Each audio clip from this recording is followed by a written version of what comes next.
The second batch of chapters kicks off with number 14, picking up exactly where we left off in the previous story. Pickle has finally shown up in the city after dragging a giant creature through the sewers. Because of this, the city already has a definitive plan in place to capture him. First, authorities marked the exact spot where he disappeared. Then, they set up a 1-kilometer perimeter to dump hundreds of gallons of chloroform straight down into the sewer lines. Once the chloroform kicked in, Pickle was immediately taken to Tokugawa's lab. There, Musashi Miyamoto asked to meet him, but the giant was still completely out cold under the heavy effects of the chemical. So, without asking for permission or showing the slightest bit of respect, Musashi slapped him twice. Those slashes did absolutely nothing to him. In fact, it wasn't until Musashi targeted a strike directly at Pickle's neck that he finally woke up calmly, as if rising from a refreshing sleep. Musashi tells everyone that the strike should have severed his head right from his body, but it didn't cause any damage at all. It is an attack that previously helped him take down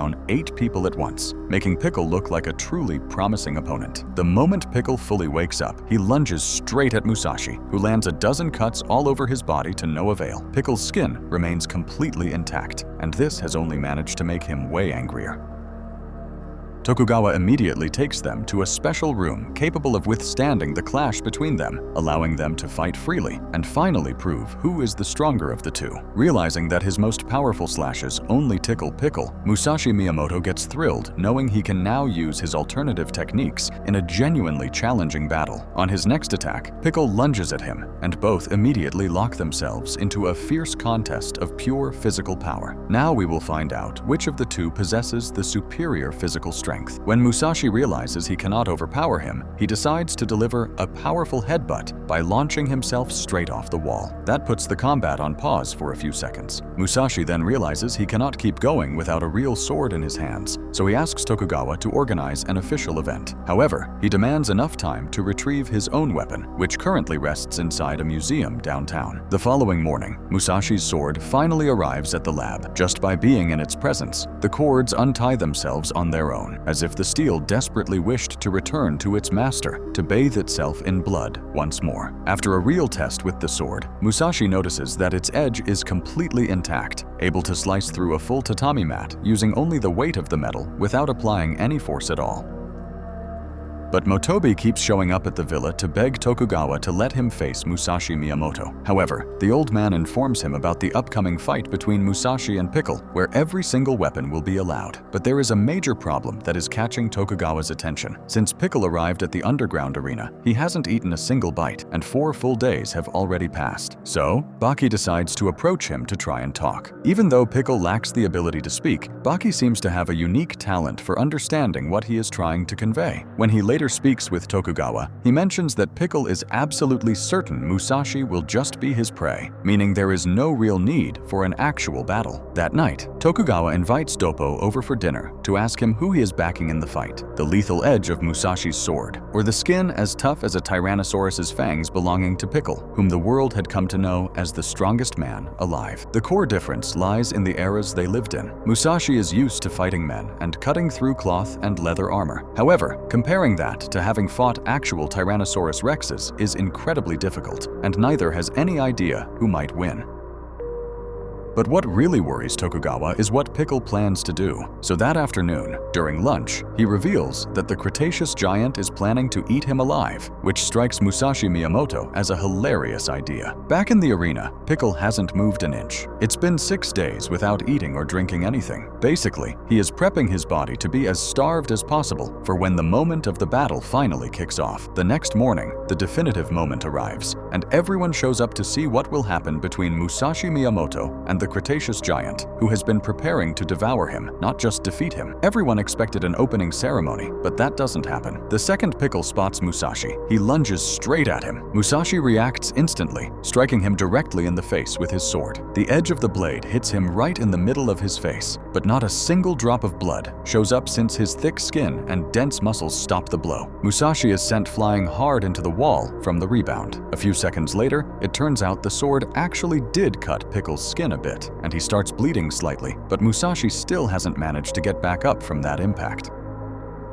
Worst of all, Pickle now has the sword and lunges at Musashi to slash him. Right at that moment, Musashi uses his phantom sword to strike him in the eye and block his vision for at least half a second, exactly the time it takes him to recover his real sword and charge with his next lightning-fast attack. In his next sequence of strikes, Musashi cuts clean through the joints, elbows, knees, and shoulders. He targets everything surrounded by connective tissue, and the giant's blood finally starts to gush out. Musashi was sure his blade managed to slice through the entire body, but in reality, he has only inflicted deep, localized wounds. In a matter of minutes, Pickle will end up bleeding out completely, which wouldn't make for a very honorable victory for the samurai. Right then, Pickle pounces on Musashi and bites him straight in the shoulder, but Musashi was anticipating this. By putting all his strength into his jaw, the Titan's body is left wide open, allowing Musashi to deliver a deep slash to Pickle's shoulder. This move tilts the battle in his favor, even though he has now lost a small piece of his own flesh. The taste of Musashi's flesh unleashes something brand new inside Pickle, and his body begins to transform. The bleeding wounds don't regenerate, but the blood stops flowing, and his arms and legs stretch out to the point of resembling a savage beast.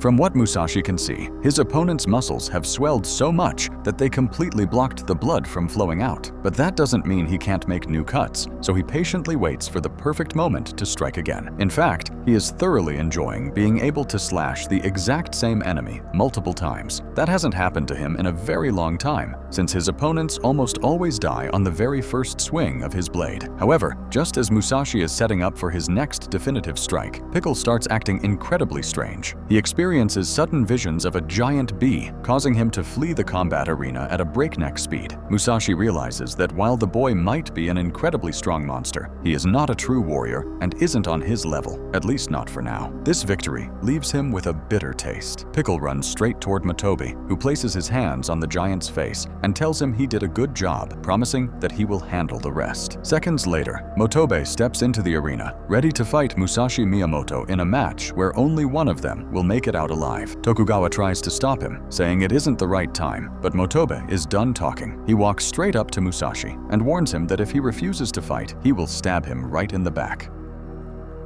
In a split second, Motobe throws a strange powder into his eyes and then locks him in a submission hold to snap his Achilles tendon. However, Musashi quickly breaks free. What Motobe just did has annoyed him quite a bit, to the point where he decides to give him an actual fight. Musashi recognizes these underhanded techniques as ones used back in his era, which brings a bit of nostalgia. A second later, Motobe pulls out a tin of cigarettes to offer him one along with a drink of sake, but Musashi easily detects his plan by smelling the poison hidden inside. This is when Motobe decides to confess that he isn't looking for an honorable victory in this combat. His sole purpose is to kill him. He tells him that he doesn't belong in this world, that his time has already passed, and that bringing him back is an absolute freak of nature. On his next strike, Motobe takes the bottle and hits Musashi right in the face, revealing a hidden dagger inside the glass that inflicts a deep gash. He then tries to shove the cigarettes into his mouth, but the ancient warrior won't die from a trick like that. Upon escaping a smoke bomb, Musashi realizes he lost sight of his sword, and Motobe now holds it, but his plan isn't to keep it. He throws it back, and Musashi catches it with great agility. However, when Motobe tosses the scabbard, he hides another smoke bomb inside, blinding him long enough to hurl a heavy-tipped chain right at his face, fracturing his jaw.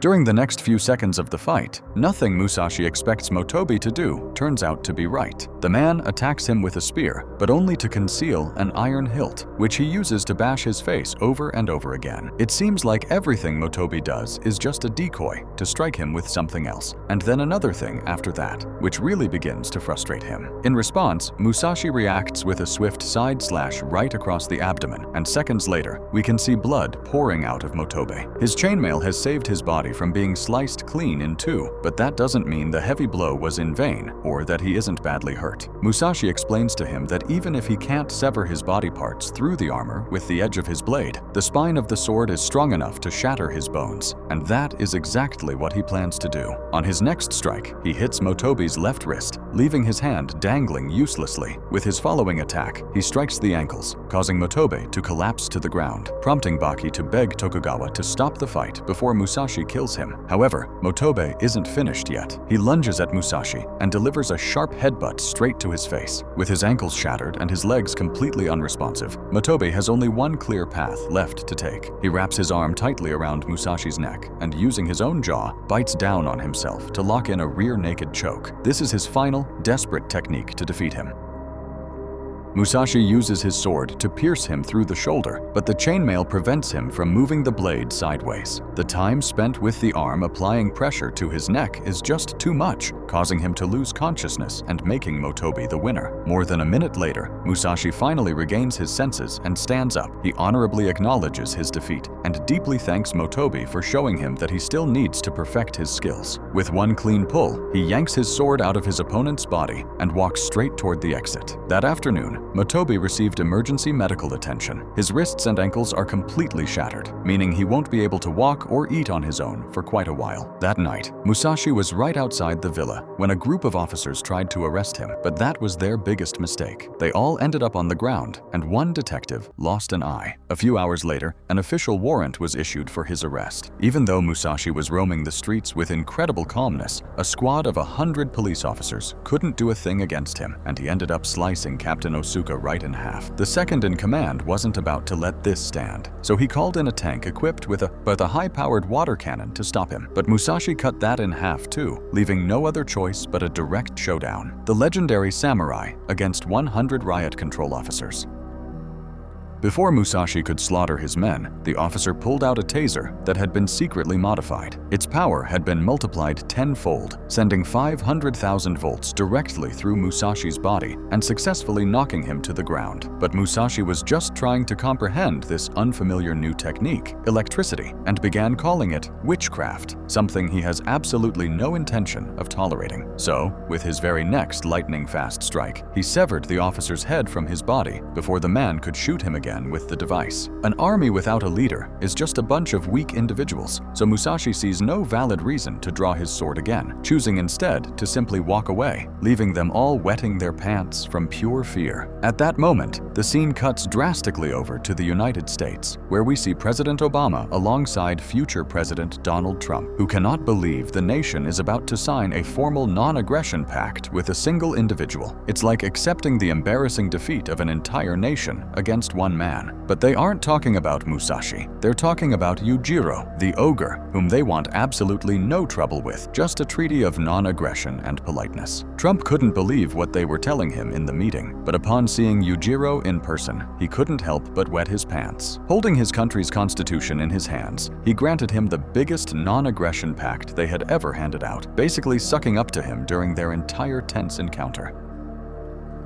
On the other hand, Baki meets up with Doppo and Katsumi to seriously discuss what is going on with Musashi. After killing the police officers, he has instantly become public enemy #1 across the entire city. So now, they will deploy elite snipers and whatever else it takes to assassinate him on sight. This is no longer a standard arrest. The police will be looking for bloody vengeance for their fallen brothers. Inside the mayor's office, the new police captain shows the mayor the shields sliced clean through by Musashi the night before. The cuts are flawless, and there is absolutely nothing in their current arsenal to stop his blade from tearing them to shreds, even with Kevlar suits on. Seeing this, and learning exactly what happened, the mayor immediately lifts the firearm ban for the police force, ordering them to eliminate the guy by any means necessary. Law enforcement cannot afford to look like a joke, especially not with millions of citizens under their direct protection. That night, a massive police deployment takes over the city. Helicopters, armored vehicles, and cops on foot start hunting Musashi down through every single alleyway. Only this time, the officers are packing high-caliber firearms instead of those useless plastic shields that did nothing for them. After a couple of hours, they managed to track him down to a downtown park where he was trying to get some peace and quiet. Because of that, all tactical units converged on the spot, and helicopters fully lit up the entire area. However, Musashi doesn't need the cover of darkness to start brutally slaughtering them one by one. Their massive numbers meant nothing against the overwhelming speed of Musashi, who instead of killing multiple targets with a single slash, chose to take them out one by one. He deeply enjoyed the idea of cutting through human bodies, fondly remembering the good old days in the historical period he originally comes from. Every single officer who tried to take charge of his comrades and direct them on what to do ended up sliced exactly in half. This was Musashi's strategy to keep them all paralyzed by sheer panic, so they wouldn't anticipate his next rapid attack. To him, this was just like slaughtering defenseless lambs in a pen, only way more fun. In the end, when only a handful of survivors were left, and Musashi saw nothing but absolute terror among them, he kindly allowed them to get the hell out of there unharmed. The following day, Tokugawa met with the prime minister and city leaders, who were completely terrified by what had gone down the night before. Not even the most powerful police force they possessed could handle Musashi Miyamoto, and now they feel there is absolutely no way left to stop him. The best idea they could come up with is to hire Hanayama to face Musashi Miyamoto head-on, but we all know damn well that he is no match for either the ogre or Musashi himself. The police superintendent gets down on his knees before him, begging him to step in for the sake of the city. But it has come to mean much more now, and they are fully prepared to offer him a binding non-aggression pact if he decides to fight for the people's safety. The mafia will be allowed to profit from their businesses until the end of time, and the police won't be able to lift a finger against them. This deal will go into full effect the exact moment he manages to defeat Musashi Miyamoto and brings peace back to the streets. The following night, one of Hanayama's trusted workers speaks with Tokugawa, who reveals the true nature of Musashi Miyamoto. He isn't some copycat from this era trying to pose as an ancient hero. He is the real deal, brought back through the art of cloning, and he was the one responsible for Retsu's death. The moment Hanayama finds out, his fists clench so hard that his fingernails slice right through his own skin. He instantly demands Musashi Miyamoto's exact location from his men to put an end to this as soon as possible. Minutes later, Hanayama is standing right in the middle of the street, and the officers inform him that Musashi Miyamoto will arrive in 30 seconds. Just as they say, it happens. Now they are standing face to face, the mafia boss against the legendary samurai. Upon seeing him, Hanayama strips off his jacket to reveal his fighting gear. Musashi knows that the police officers stationed all around them won't interfere, as they are only there to cordon off the area so no bystanders get hurt. Right in front of Musashi, Hanayama starts stretching and getting into his battle stances. The only thing the samurai can see radiating from him is a pure white light of heroism, which gives him a strange feeling of anxiety as the battle begins.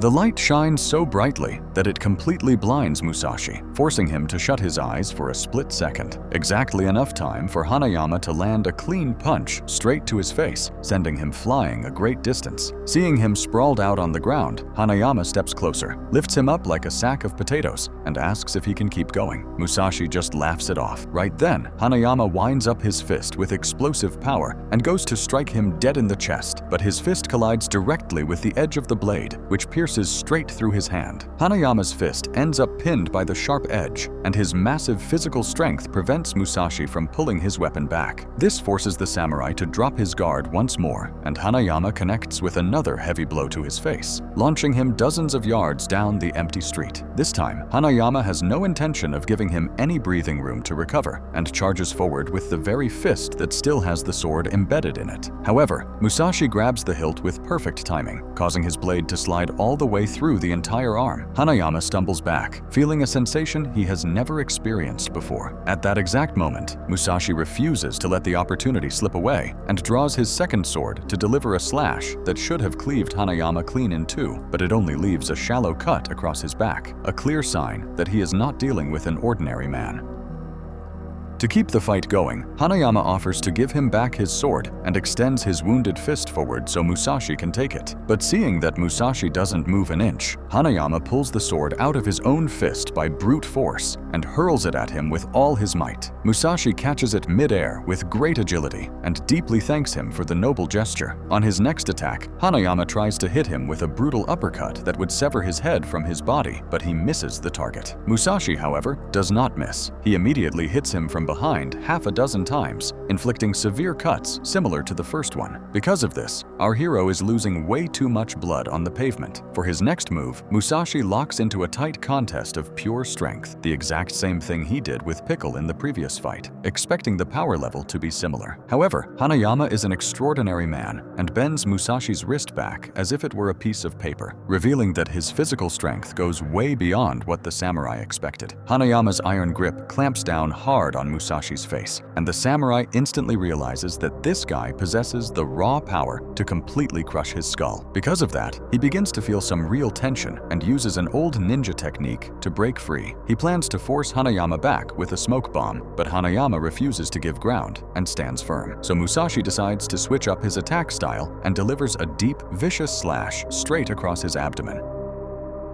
This wound would typically be more than enough to bring the combat to a definitive end. But a few seconds later, Hanayama signals one of his employees, who rushes over with a set of bandages to wrap tightly around his abdomen, stopping the bleeding so he can keep on fighting. However, this match has already been decided for a while now. On his next massive charge, Hanayama cannot withstand the 10 consecutive slashes coming from Musashi's dual swords. The next thing we see is him collapsing completely to the ground, finally accepting his defeat. But Musashi isn't convinced that it should end this way, so he steps closer, intending to slice Hanayama's head off. Right at that moment, Baki shows up and tells him that he has already won the match. There is no need to slaughter him ruthlessly, and he warns him that if he dares to draw his blade again, he will have to kill him too, right on the spot. The golden seconds Baki manages to buy are just enough for a dozen police officers to quickly carry Hanayama into an ambulance and rush him straight to the hospital. The following morning, Tokugawa tells Musashi that the only person in the world who has ever managed to defeat the ogre is Baki Hanma, the very kid he is planning to face next. Even though the brief clash they had earlier was nothing more than child's play, he shouldn't let his guard down for what's coming up ahead. Remembering his fight with the ogre and finding out that the boy is actually stronger than him, Musashi can't wait any longer and demands that he set up the match immediately.